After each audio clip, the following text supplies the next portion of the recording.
Think about the last time you bit a fresh, ripe cherry. You experienced a bright red color, smooth skin, and a sudden burst of sweetness. But where exactly does that sweetness live? Is it a physical object hidden inside the fruit? The sweetness only happens when the juice hits your tongue and your brain translates the signal.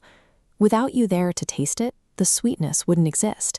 It happens entirely within your mind. Berkeley looked at that simple fact and pushed it further. He suggested that if the taste of the cherry is a mental experience, every other quality we see and feel might work the exact same way. In the early 1700s, George Berkeley argued that we've been wrong about what the world is made of. He proposed that the universe isn't built out of dead, invisible matter at all.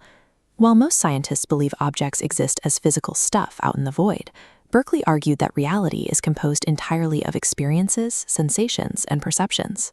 In Berkeley's world, consciousness is the primary building block of the entire universe. To see how Berkeley reached this conclusion, we can look at a simple experiment involving 3 buckets of water.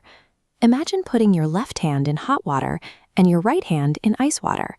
When you move both hands into a single bowl of lukewarm water, you get a contradiction. One feels cold, the other hot. Since water can't be 2 temperatures at once, heat and cold are sensations created by the observer. Berkeley noticed that the more stable physical traits work the same way.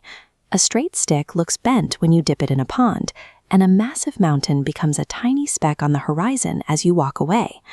Because the shape and size of an object shift based on where you are standing, those traits aren't fixed in the object, they change with your perspective.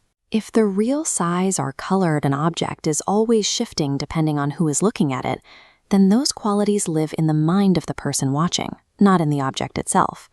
This led Berkeley to his bundle theory. He argued that any object, a chair, a tree, or a stone, is really just a collection of these perceived qualities tied together by our minds.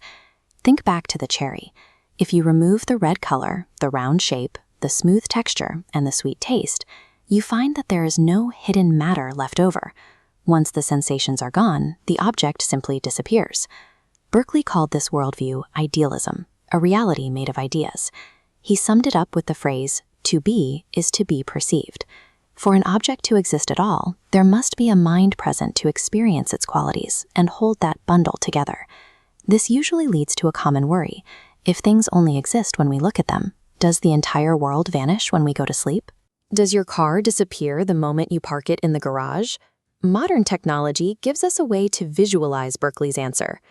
Think about a multiplayer video game. When your character leaves a room, the game stops rendering graphics to save power, but it hasn't ceased to exist. The server still tracks that room in the background, keeping it consistent. Berkeley argued that the universe has its own server, God. He proposed an infinite, all-encompassing mind that observes everything at all times.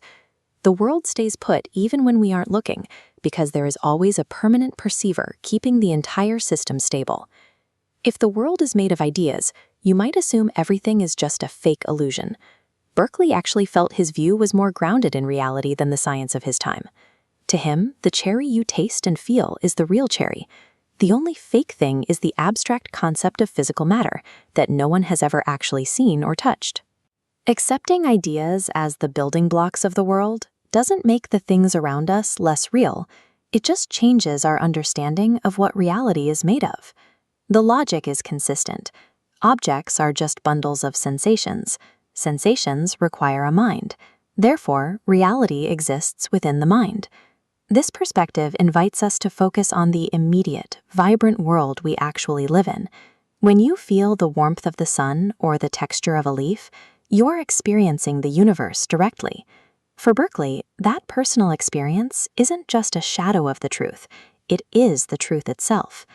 By placing perception at the center of existence, Berkeley's philosophy suggests that our conscious awareness is the very thing that keeps the universe alive.